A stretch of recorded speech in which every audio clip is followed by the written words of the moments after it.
Carnival, state fairs, funnel cakes, and sweet treats galore. It's definitely the season for family time for sure. But it's important that we keep our family safety at the top of the list, and that starts with clean hands. It's as easy as taking one paper-thin sheet from your Soapies pack and adding water. No need to use public dispensers or rely solely on hand sanitizer. With Soapies, you can disinfect and ensure clean hands on the go.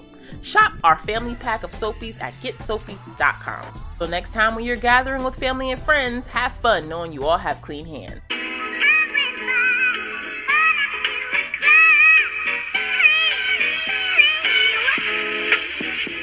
Hey friends, it's Reseach, and today I'm doing a solo video of the 10 steps I think you guys need to know if you are considering becoming an expat.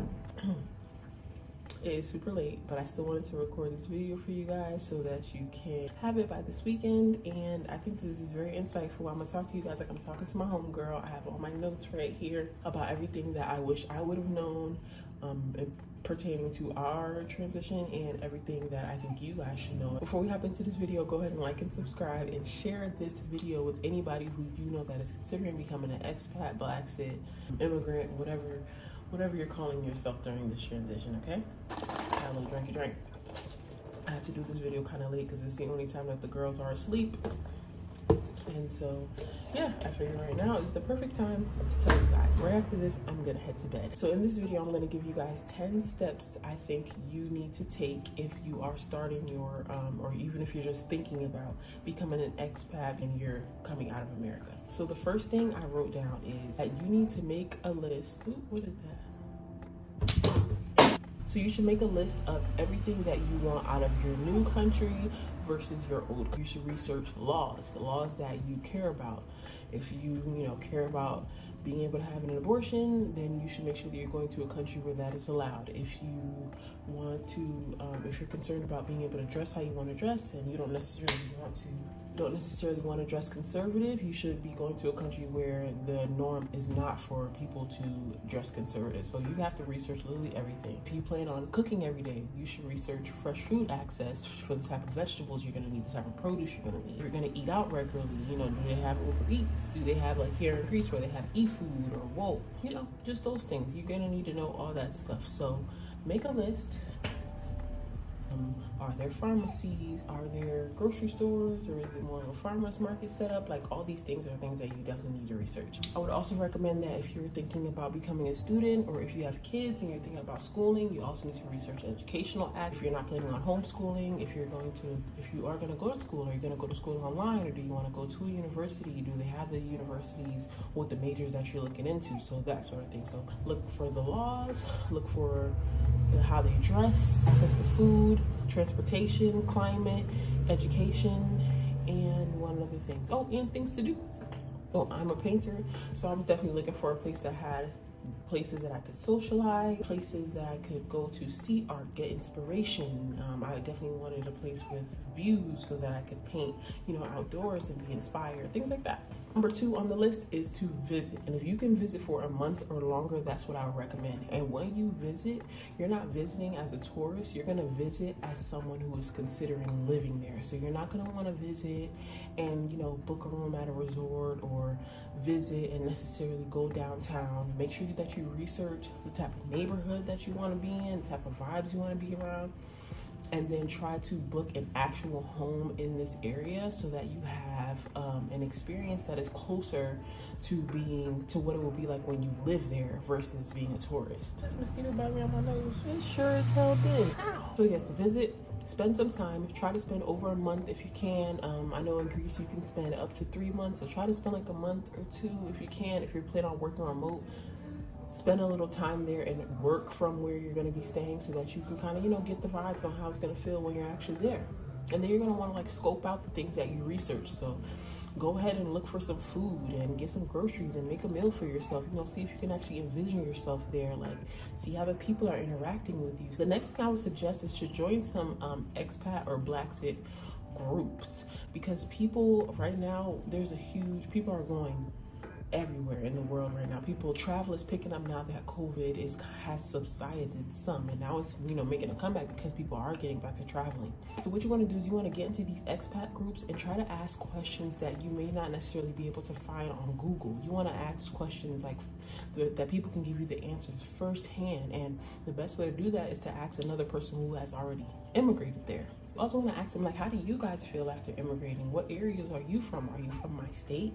If you're from my state, what are the similarities between where we're coming from versus this new place? How do you guys feel? Have you, are you feeling welcomed? Are you feeling homey? Is it a huge difference? What are some of the things that I'm gonna have to adjust to based on your experience? Like, I'm a teacher, are there teaching jobs in this area? Things like that. And joining these groups also will help you create community. It'll help you be able to network. That's how we found our tutor. That's how we found a home, is through these expat groups, because they're already there. They've already kind of established themselves, and it's good to be able to communicate with someone who's in a similar position as you. Okay, the next thing is big, you guys.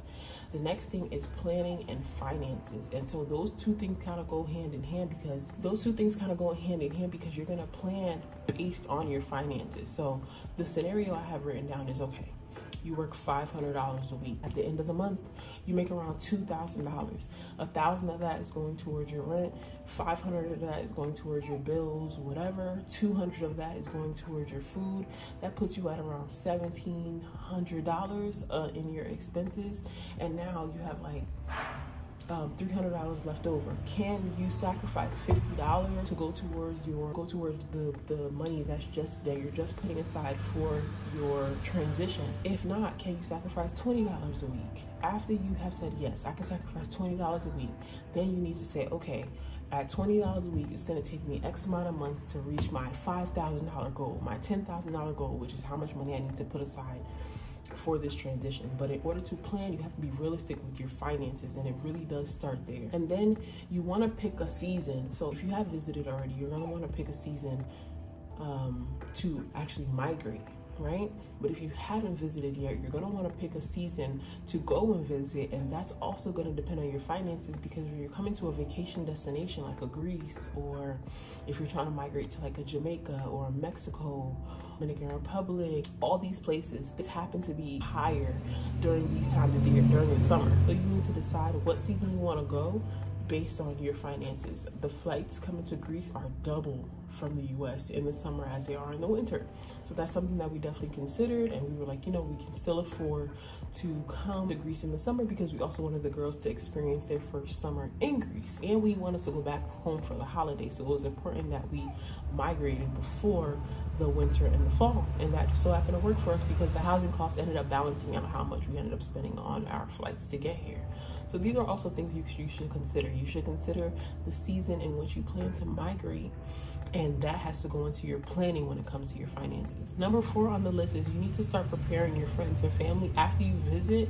You're like, yes, this is the country I want to go to. It has everything I'm looking for. You need to start preparing your friends and family. I have been conditioning my mother, okay?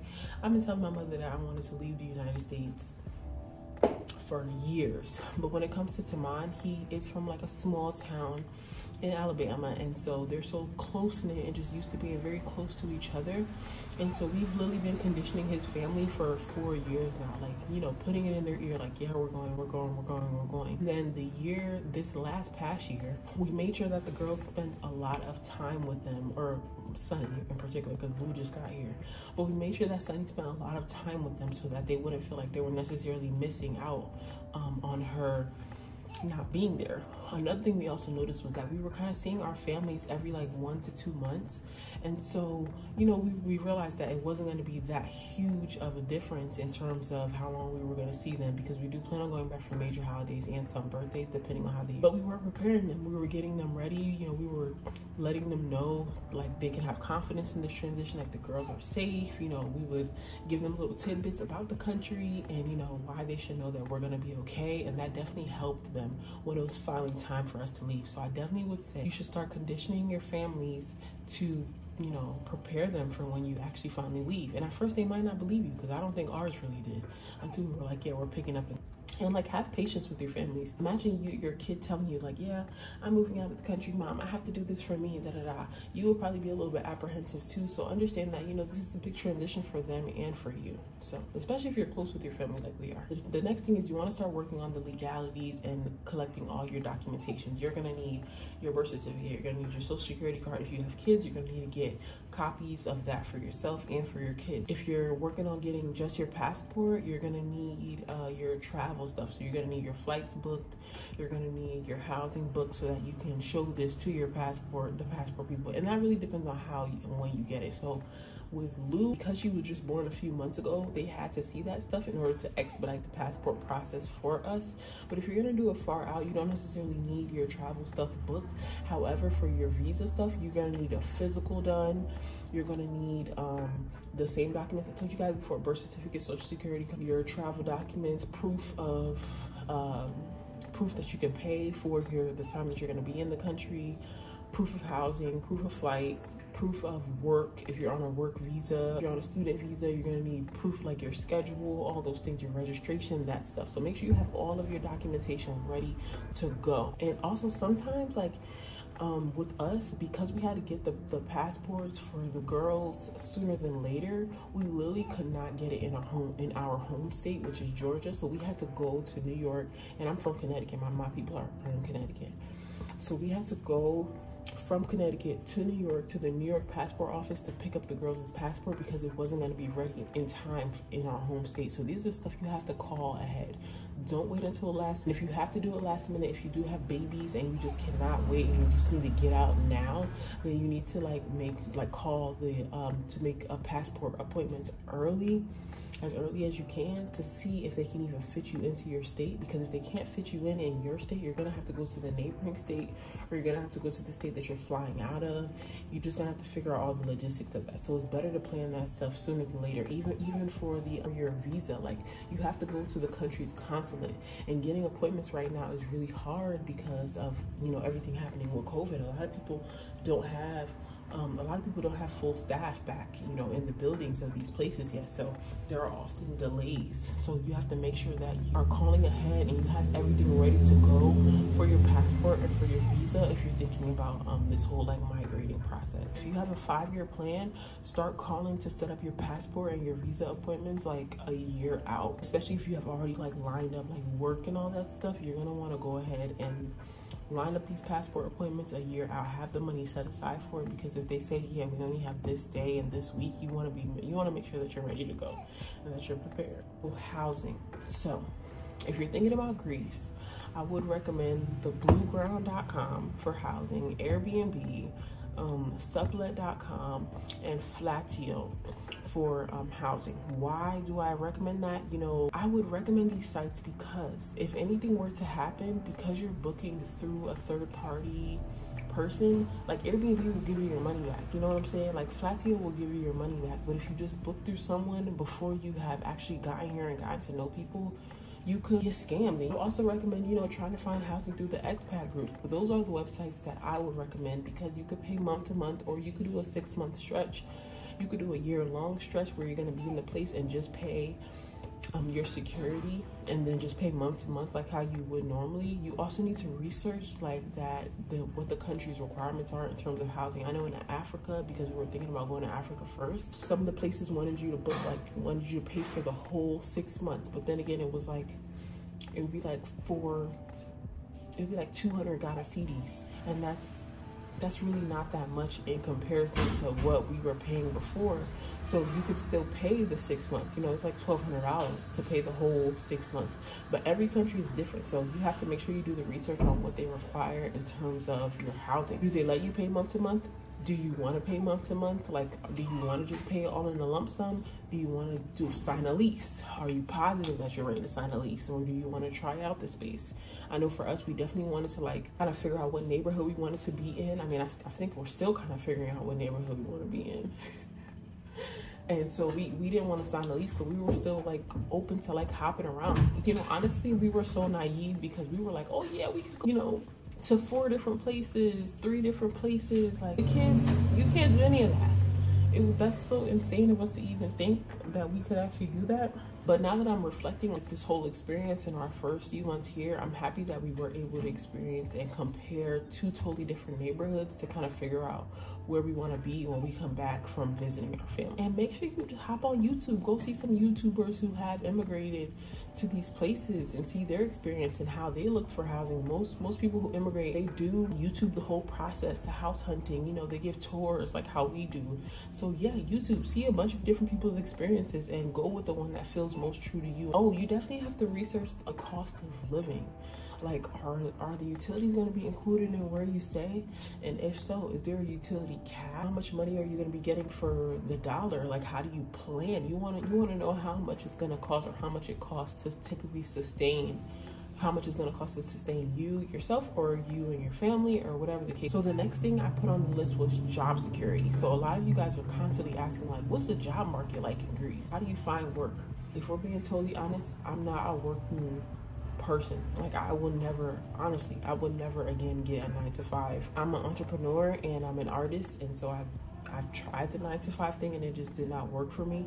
So I can't necessarily advise you guys in terms of the job market here or anywhere else, because I'm probably gonna work for myself like forever, or until I'm ready to retire. But me and my husband are very different in that, and so he definitely was like remote, and his company ended up going fully remote after COVID, so that just helped us even further with our transition. If you really want to work in the country because you plan on forfeiting your American citizenship, then that's something that you're gonna have to actually like job hunt. But again, expat groups and YouTube is where it's at, because you guys can get their actual accounts of, like, you know, people who are there, who have job hunted, who have found positions, doing what you want to do. Also, it really depends on what kind of visa you're gonna get. You know, maybe you could even get a fellowship if you're on the artist visa. Countries like Japan, China, they offer visas for people who want to speak English and to be English teachers. So it really depends on what you want to do. Now, for finding a job, I would advise you to write down a list of your skills, write down a list of your degrees and your certifications, and then look for a job based on your strength. You need to know how long the process is to become a citizen, if you are planning on forfeiting your citizenship, and what are the fees associated with that, and how long it takes to get a citizenship in the country that you're thinking about going to.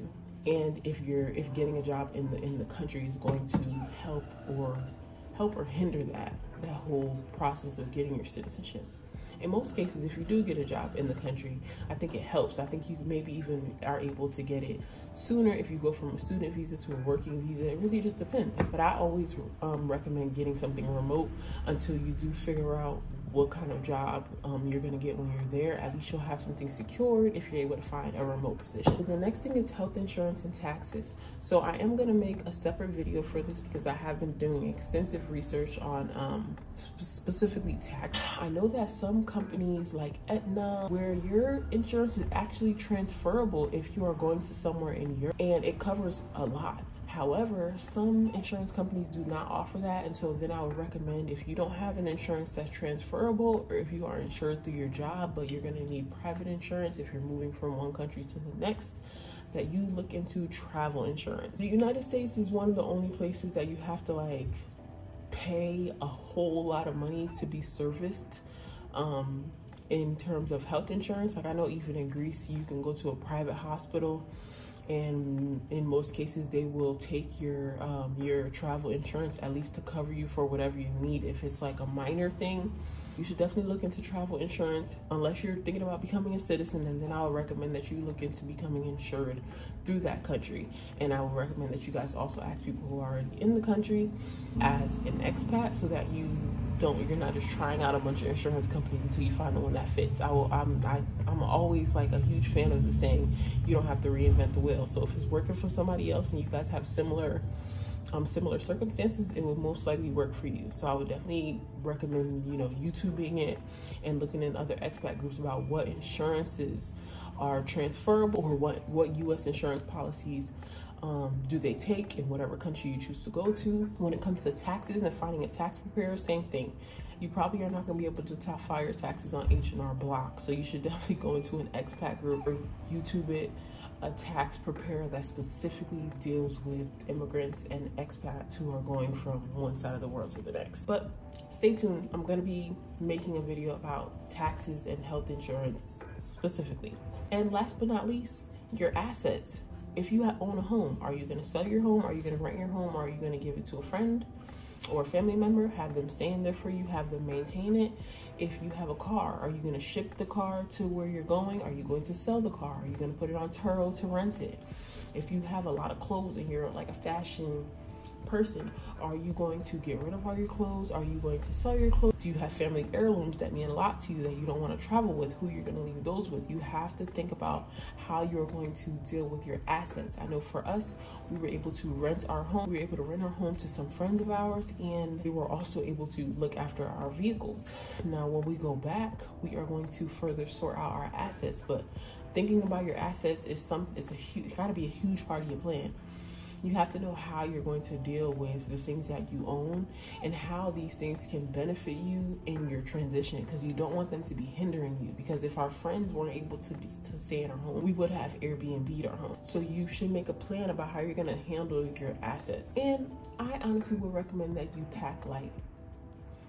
Things can get lost. If you guys watched our vlog, you know that our double stroller got lost. Things can get misplaced.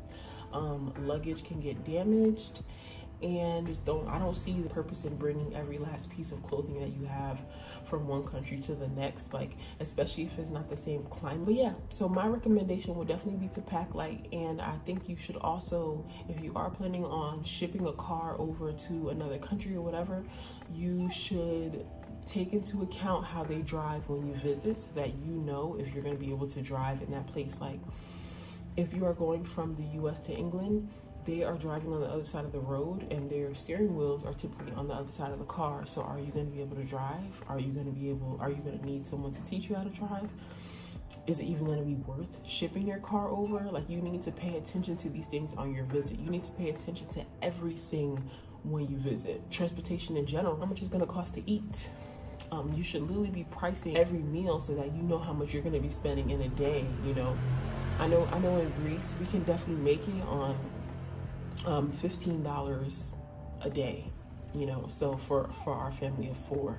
So these are all things that you should consider and things that you should definitely be writing down and taking notes on when you do your visit. So then after you do all these steps, you're gonna add up how much it's gonna cost for your paperwork, for your passport, your visa, your flights, and whatever season you're choosing to migrate. How much it's gonna cost to either store your assets, sell your assets, or you know, give your assets away. How much your housing is gonna cost. For, I would say, plan for 6 months. How long is it going to take you to save up this amount, and then make your plan on how many years it's going to take you to migrate from there. If you have $20,000 sitting in the bank because you have been saving for a house, but you just see that, you know, the U.S. is on a downhill spiral, and so you want to get the heck out of there, you can probably move sooner than later. But you have to think about your job security. You have to you know, you don't want to just use all your savings. So you want to be able to plan and know that you have money put aside in case anything happens. Yeah, and the last thing is just be open-minded, be positive. I know that some of these steps can seem a little bit intimidating, but it is a transition and it is a process. Don't rush it. You could take your time. Also, another thing, the United States lets you be out of the country without forfeiting your citizenship or any fines or any of that. There's no like limit on it. Like, some countries are like, if you're out of the country for 5 years or more, you know, that's it, you forfeited your citizenship. The United States is not like that. You can leave for as long as you want. All they want is their taxes. So keep that in mind. It's not your home country if you're coming from the U.S. It's not your home country that you should be necessarily worried about when it comes to leaving. It's the place where you're going that you should be worried about, and their restrictions on how long you can stay there. Because the U.S., they just want their money. They just want their taxes. That's it. And yes, to everybody who's asking about your taxes, you do have to file in both countries if you become a certified resident of another country. Yeah. You're talking about the new country, right? Yeah. Yeah, I don't think you pay taxes. You pay like if you own stuff, you pay taxes on it. If you just pay it in an Airbnb, you paid your taxes when you bought your Airbnb. Yeah. So yeah, taxes are a bit murky, but you can definitely reach out to a tax consultant to let you know all the logistics and legalities of your transition. And it's very, very different depending on if you want to be a resident or a citizen. So that's something that you have to decide. But anyways, yep guys, those are my 10 steps I think you should take, and 10 tips I would give if you are considering becoming an expat, black immigrant, whatever you want to call yourself in your transition. And yep, if you have any extra questions, you guys can leave them down below. I really hope that this video was helpful to you guys. And yeah, I'm gonna go to bed now. You guys, tomorrow, oh, we also have a giveaway happening. So if you guys want to win some free art by me, go ahead and enter our giveaway on headoverhill.com. It is only $1 to enter the giveaway, you guys. You can win thousands of dollars worth of art for $1. So make sure you guys support us and enter the giveaway, and make sure you guys like and subscribe. If you're not subscribed, what are you doing? Because you watched this whole video all the way through. So go ahead and get subscribed so that you don't miss anything that the Adventure family is bringing your way. Never forget that life is an adventure, and I know that some of these tips and things could be a little bit daunting, but once you start the process, I promise you guys, it's not as bad as it seems. You just have to let go of that anxiety and start. Yeah, hope you guys have a great night, and I will see you guys in the next video. Peace.